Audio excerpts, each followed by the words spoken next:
40 years ago, Shenzhen was just a fishing village. Today, it's the heart of China's tech revolution, a city built at lightning speed, where ambition never sleeps.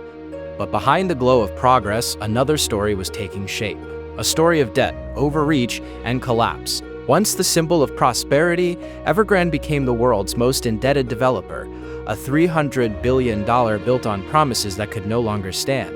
And in Hong Kong, powerful family dynasties, built over generations, now face the same storm. This is the story of a nation's rise, its breaking point, and the uncertain future that follows. From tech dreams to real estate ruins. The dream that built modern China, and the cost of watching it fall. You get in the metal tube. Zoom up 115 floors at a ridiculous speed to the top of the Ping An skyscraper. Then you find a window and marvel at the sublime bigness of Shenzhen.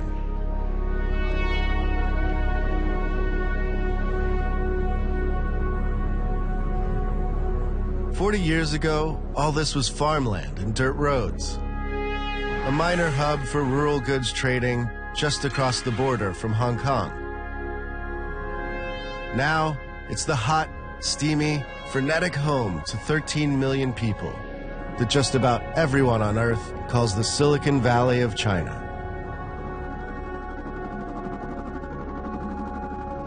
Everything here moves at what's known as Shenzhen speed.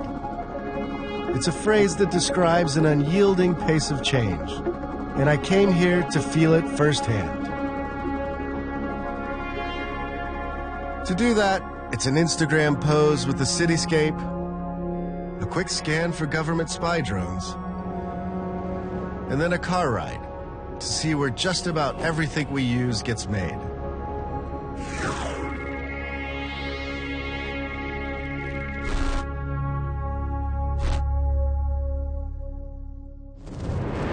About factories in China all the time.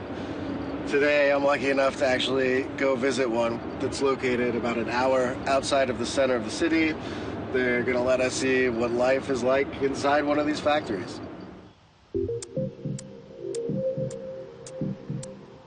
There are grim factories. There are decent factories. And then there's this place, run by Grandson Electronic. It's safe to say this is not what I expected.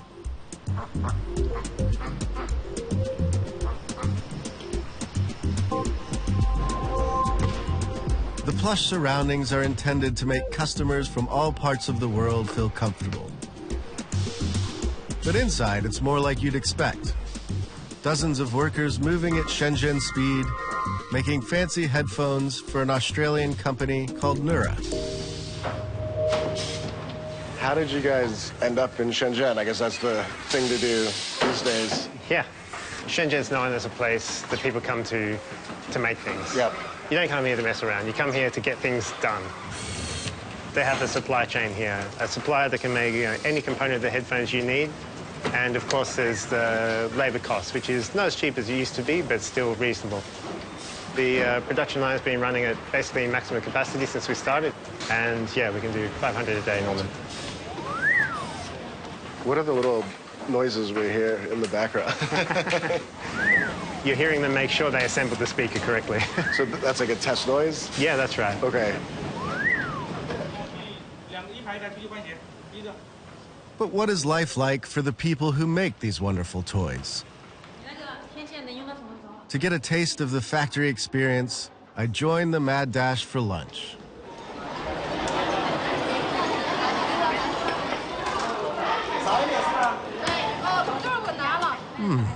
Cafeteria food.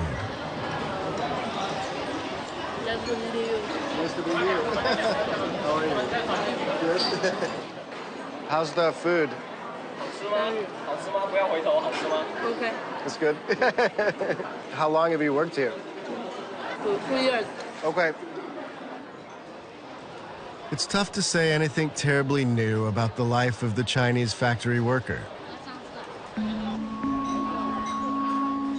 Most of these people have come from China's hinterlands, often leaving their families behind in their rural hometowns. They'll spend about 2 years on average in Shenzhen, busting their butts working overtime to save up as much money as they can. Is it a step up from hardscrabble subsistence farming? Probably. Are there still safety nets? Yep. But I can tell you one major lifestyle advantage the Chinese have over us Guilos. When we first started working here, after lunch, we couldn't really get anyone's attention. Eventually, we cottoned on. Everyone's just sleeping at that time of day. That said, we embraced it very quickly. What is your preferred sleeping apparatus? I'm pretty Spartan, so either on the desk or under the desk with a bit of bubble wrap for a pillow. Trust me, it's good.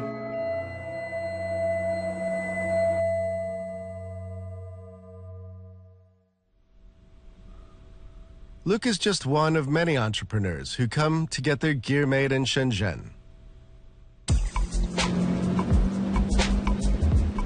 There's a flourishing scene here for hardware startups that want to move fast and make things. Many of them can be found here at a startup incubator called Hacks. The idea here is simple. Help startups build a prototype, then connect them with factories that can start cranking out their products by the thousands. Take Jamie here, an affable chap who's part of a British startup called Carve. We make a digital ski coach. So effectively it's like a insert you put into your ski boot and it teaches you how to ski better. So you get like real-time feedback through headphones, like that was a bad turn, that was a bad turn, that was a better turn. You have one here, don't you? Yeah, let me show you. So yeah, these are motion sensors, so we have full that's spot on. motion sensing. Crazy. Like many startups here, Carve began life as a humble Kickstarter campaign. Now, just a couple of years later, they're pumping out 5,000 units of their product every month.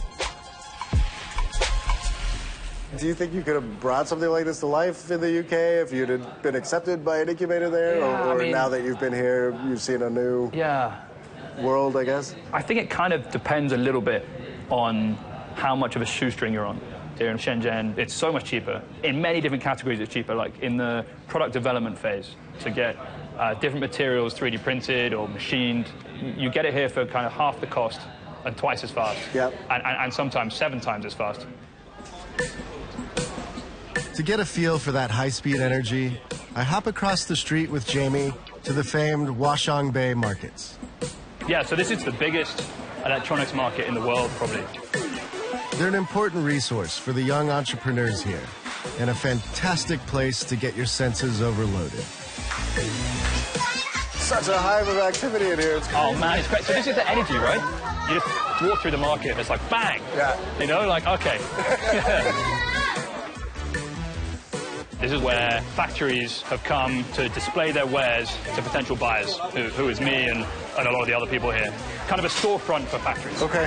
And if I make like smartphones or TVs or anything like that, I kind of come here to see the latest and greatest stuff. Exactly. You want to find a manufacturer, you come to Huaqiangbei. It's also a great place to find that missing part for your prototype, which is why you run into other crews from Hacks roaming the aisles. Buying some screws? Buying some springs. Have you tried, there's a spring woman out the front as well if you want one. Just on the left as you go out. I used to have a guy just there, but he doesn't like want to sell them anymore.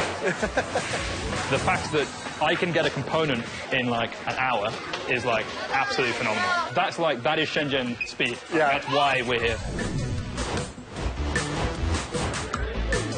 It's all happening here in Shenzhen, like some kind of crazy 21st century gold rush. But to really give Silicon Valley a run for its money, it's going to have to become more than just a factory to the world. It's going to take invention and original thinking.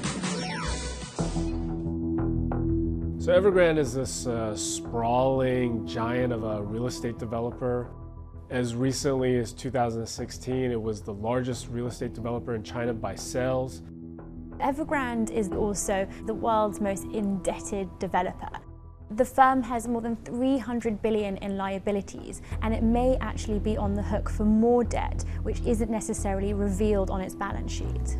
Evergrande, once one of China's most successful developers, has struggled to pay its debt for months, and its liquidity scare has unsettled the global markets. It's been a volatile week for Evergrande, to say the least. Recently there has been too much bad news surrounding this name. The battle for survival is intensifying. In December, Evergrande failed to pay $2 bond coupons and was officially declared a defaulter for the first time. Evergrande is prepared to enter a formal debt restructuring process, which would be one of China's largest and most complex. China Evergrande is Beijing's biggest worry right now, and it's not just about Evergrande, it's the spillover into the rest of the property sector and to the economy more broadly. This final resolution for Evergrande is just getting started. It really marks the end of an old chapter, the start of a new chapter for China.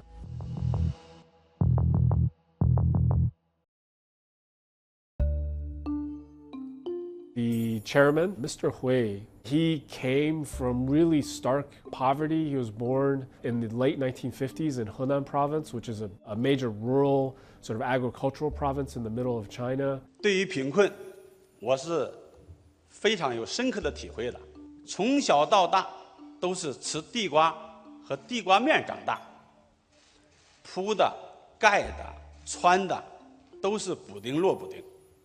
And all he wanted to do was to get out of his village. He did that by getting into universities. He went to college, he studied metallurgy. Then in the late 1990s, he started Evergrande, got into real estate development. And in the 2 decades after that, he built it into this gigantic real estate company. 我和恒大的一切都是党给的、国家给的、社会给的。 Hui is seen over the past 2 decades to have been particularly savvy about how he's expanded his business, aligning his investments and his growth and expansion into property alongside the agenda of authorities. He was able to grow the company so quickly and so into such a tremendous size because in the background, China's economy was booming. China was trying to make room for hundreds of millions of people moving from the countryside into the cities. That was feeling a boom in demand for property, for homes, for apartments. At the same time, as the result of the financial crisis in 2008, China introduced this massive stimulus package that flooded the economy with money and made lending very easy, very cheap. The company was able to translate some of its land holdings, use that as collateral for loans to then help it get control of more land and then to get more loans, and sort of it was a cycle that went like that. Through massive borrowing, today Evergrande has become a sprawling conglomerate that controls land 5 times the size of Manhattan and owns more than 1,300 real estate projects in 280 cities. It has businesses in new energy vehicles and historically also has invested in football companies and even bottled water. But as Chinese President Xi Jinping began to control financial risks in the country's economy, Hui's debt-fueled expansion strategy was called into question. Starting in late 2015 and 16, there was this greater emphasis on curbing the amount of debt in the Chinese system. By lots of different measurements, there is a tremendous amount of debt in China. It's not just the amount of debt that China has, it's the pace at which it's accumulated that debt. There is a real concern. If Chinese companies borrow a lot of money and build bridges to nowhere, roads that people don't use, homes that no one wants to live in, then that money is wasted, and when they have to pay it back, there's not going to be any money there to pay it back with. And that is going to mire the economy. A big part of the debt problem lies in China's real estate sector, which accounts for about 30% of the country's dollar-denominated bonds. To curb reckless borrowing, in 2020, Chinese authorities drafted 3 red lines, metrics regarding debt that developers will have to meet if they want to borrow more. In September 2020, Evergrande faced a liquidity scare. And people were very concerned about a credit crunch at the firm. That was because a group of strategic investors had the option to seek repayment. Investors simply weren't clear about whether Evergrande would be able to honor those obligations. Evergrande turned to the government and said, look, we are in serious crisis mode here, if we don't get out of this, it's going to have a huge ripple effect on the whole sector. Do you really want that to happen? And that really focused the attention of the people who could help them. In this case, it was the suppliers. And they waived their right to be repaid because they wanted to ensure that Evergrande survived. That was just a very short-term solution. It didn't really get to the heart of the issue, which is that Evergrande's debts were arguably becoming unmanageable. Evergrande later denied sending a letter to the Guangdong government in which it warned of a liquidity crisis. And in March 2021, the company outlined a plan to cut its debt. But just months later, concerns over the company's financial health resurfaced, sending some of its bond prices to record lows, and its credit ratings were repeatedly downgraded. We've consistently traded Evergrande bonds in the last 9 months, I'd say. It was a bad investment for us because, we ended up losing money, not as much as others because, we started by being short to begin with. The losses were not significant. Investing in Chinese properties, it's complex because you depend a lot on government policies, and it's very difficult for investors to make a call on those policies. The firm itself has more than 300 billion in liabilities. Now that includes something of like $19 billion of bonds that are owed to offshore or global investors, as well as about $8 billion worth of domestic bonds that are owed to local investors in mainland China. Evergrande is also said to have private placements, which are essentially hidden or sort of opaque types of debt that have been sold to just a small group of investors. Scrambling to repay its mounting debt, the company sold some assets, and Hui was also asked by the government to use his personal wealth to pay debt. But none of this offered a quick fix.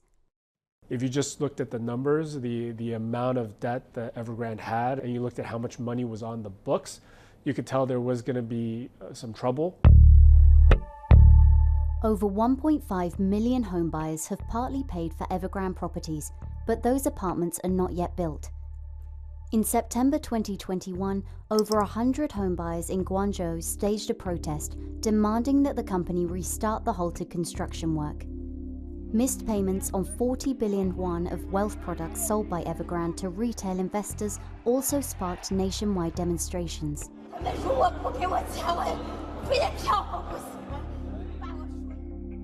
Protests like these put pressure on Beijing to intervene and avoid further unrest. Chinese regulators summoned Hui and rebuked Evergrande for its debt problems.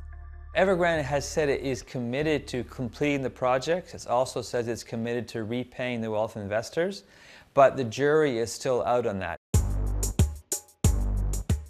Historically, Hui has been seen to have the support of authorities, partly because of his contribution to broader national efforts to things like building more projects and helping boost GDP. However, given the crackdown that we've seen across China, particularly focused on some billionaires, it did become clearer that Hui may not necessarily be able to rely on authorities' support in the way that he had in the past.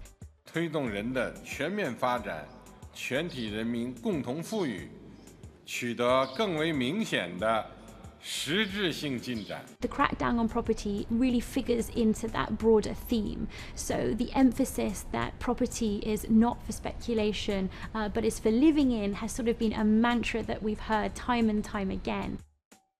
Hui has also relied on a group of friends, sometimes referred to his poker pals. So that includes property mogul Joseph Lau. Over the past few months, it's also apparent that some of Hui's wealthy friends have since headed for the exit, so selling stakes in the company, for instance, and selling shares. It does look like the crisis that Evergrande is facing is really distinct from previous episodes. Mr. Hui, he was by any account a success story, but that narrative has changed quite tremendously. After holding out for months and meeting debt obligations at the last minute, Evergrande finally defaulted in December, an inch closer to a debt restructuring. Meanwhile, the governor of China's central bank signaled that Beijing will not bail out Evergrande. This is a market event. It should be handled in a market-oriented way based on law. So Evergrande hasn't been particularly communicative through this crisis. However, it did release a statement saying that it intends to actively engage with creditors, and it also acknowledged that it may struggle to meet some of its debt obligations.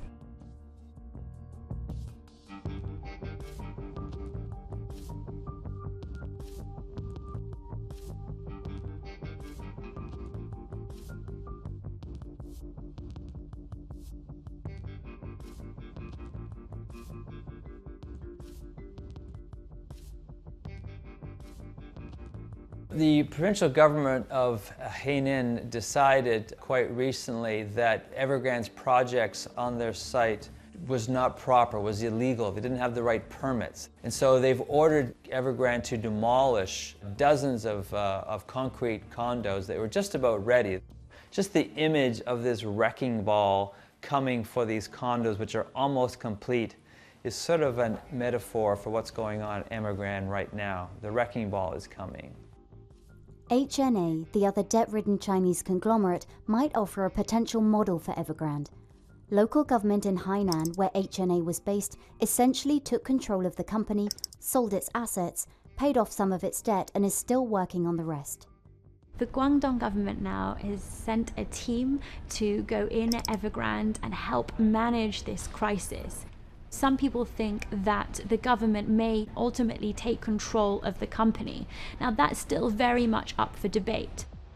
In terms of what happens to Mr. Hui, could it be something similar to Chen Feng, the founder, chairman CEO of HNA? It's hard to say. Mr. Chen was detained, arrested, charged with illegal activities.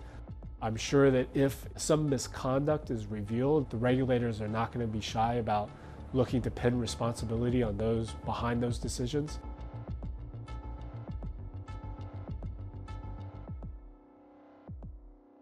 Apart from Evergrande, more than a dozen Chinese developers have defaulted. Some are worried that the credit crisis in China's real estate sector might spread, damaging the country's financial system and even the world economy. But Chinese authorities have repeatedly said the risk is controllable, and it would not undermine the market in the medium and long run. Many Chinese families have much of their wealth invested in their apartment. And so if you saw a big decline on that, you could see people, one, losing a lot of their consumption power, but two, also people potentially going out into the street and protesting and being really upset. And so that was a major concern for the government. To support the slowing economy, the government released a tremendous amount of liquidity and cut borrowing costs. It also urged banks to boost real estate lending and eased a key debt restriction for developers. There are certainly some investors that will probably never touch a Chinese bond again. And investors will need to have some more level of certainty on the rules of the game before they start investing again. So China's developers are now facing a reckoning of sorts. They have to shape up their financial health and reduce their leverage if they're to continue and prosper. From when Mr. Hui started Evergrande back in the late 90s until now, you could do really well in China by just sort of building on top of debt. That model is really coming to an end. China is changing into something new, something we don't really understand quite yet, but what is certain is that the old way China used to work is over.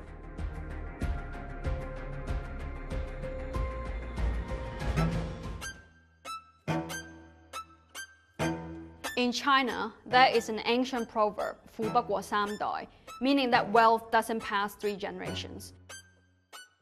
For years, it served as a cautionary tale of how difficult it is sometimes for wealth to pass beyond generations. In Hong Kong, 4 dynasties dominate the property sector, each worth tens of billions of dollars. Property is the religion of Hong Kong. But now, one of these seemingly untouchable dynasties is in crisis. Hong Kong developer New World jolts creditors by delaying bond payment. They've had 2 different CEOs in the last couple of months. There's a succession issue here. Adrian stepping down was shocking because in traditional Hong Kong tycoon families, family members are very important, and the eldest son is the most important member of all the children.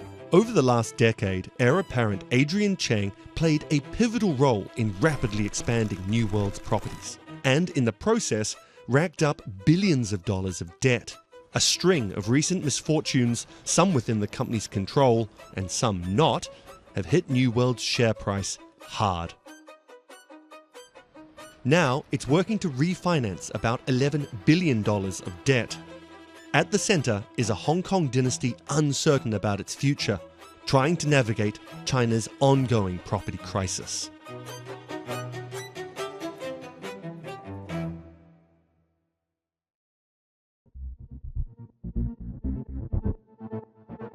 In Hong Kong, 45-year-old Adrian Cheng is a celebrity. If you go to Adrian's Instagram account, you could see photos of him with pop stars like Blackpink members and even with the French President Macron. Educated at Harvard, he's a prominent figure in the art and culture scene. He incorporated a lot of artworks into his developments, including residential developments and a lot of luxury shopping malls. That can be seen here on the Victoria Harbour waterfront at the K11 Museum Mall. And not just seen. The first thing you notice is the smell. And that smell is kind of sweet. And as I know, this very smell is created by Adrian himself. It took Cheng 10 years, a whole lot of perfume, and $2.6 billion to bring the project together. But the art mall is just the tip of the spending iceberg. He acquired an insurance business and he invested in healthcare, and he also really doubled down on retail. We have spent over 30 billion in acquiring 1.5 million square meter of land. And a lot of people will ask me, why will you be putting so much eggs in Greater Bay? It's 5% of China's population, but 13% of the GDP of China. New World Development is a sprawling company with commercial and residential projects across Hong Kong and mainland China, which the company says are worth $54 billion US. And all that property comes with massive debts. New World borrowed big in the late 2010s. But at the time, investors cheered Cheng on. The company's share price climbed. It looked like a continuation of the Cheng family's successes, which began with Adrian's late grandfather. Cheng Yu Tong fled from Guangdong in southern China during World War II and arrived in Hong Kong in 1945, working at a gold store called Chow Tai Fook. The gold shop became very successful because of the population boom. With the capital from the gold shop, Cheng went into real estate.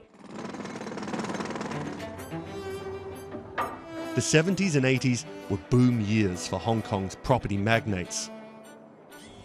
Fast forward to the 2010s, and Adrian began to take control of New World Development. He felt the company needed a makeover. New World at the time became a more high-end brand that really catered and appealed to the more sophisticated middle class who wanted their real estate or wanted their homes to look more different, more high class, and that really succeeded. But the party couldn't last forever. Hong Kong's fortunes were about to take a turn.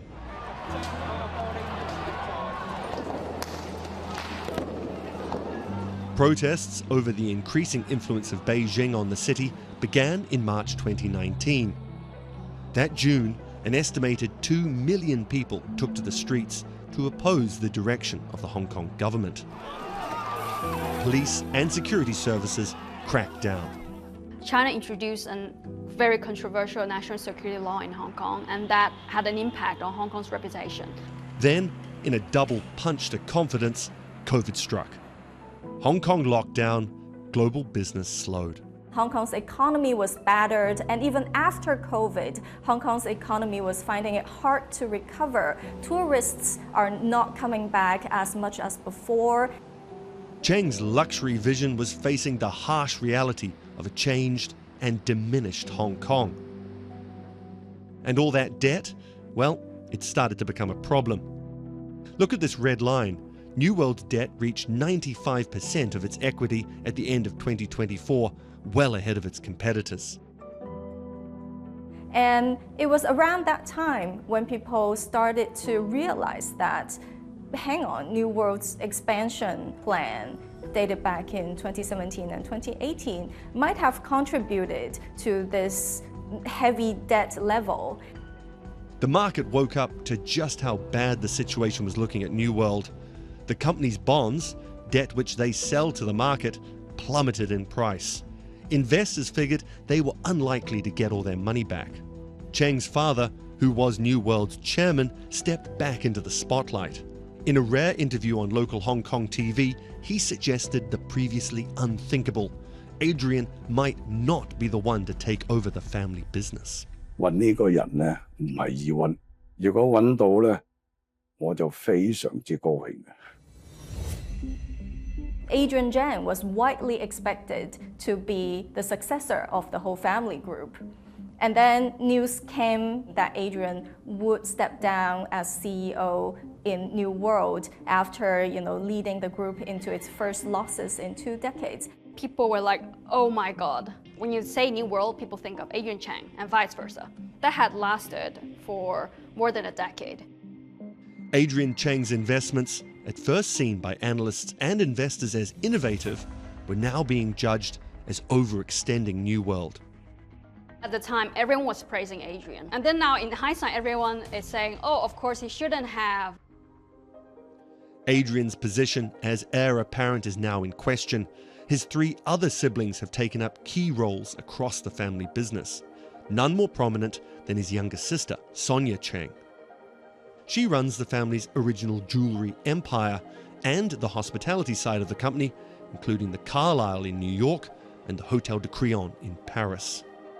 With Henry back at the helm, he and the new CEO will need to nurse the company back to financial health as China's property crisis drags on.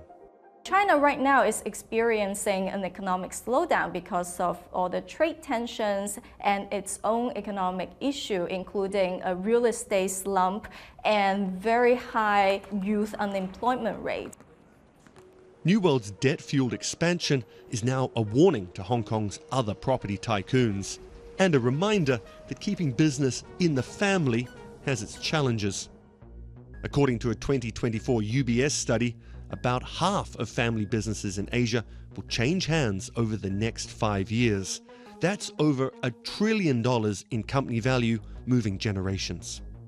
New World's Zhang family is really one of the first Hong Kong tycoon families that are handing the businesses to the 3rd generation. We're talking about billions of dollars being handed to the 3rd generation. So for other tycoon families whose businesses are now still very much in control of the 2nd generation, they will be looking closely at what's happening in the Zhang family.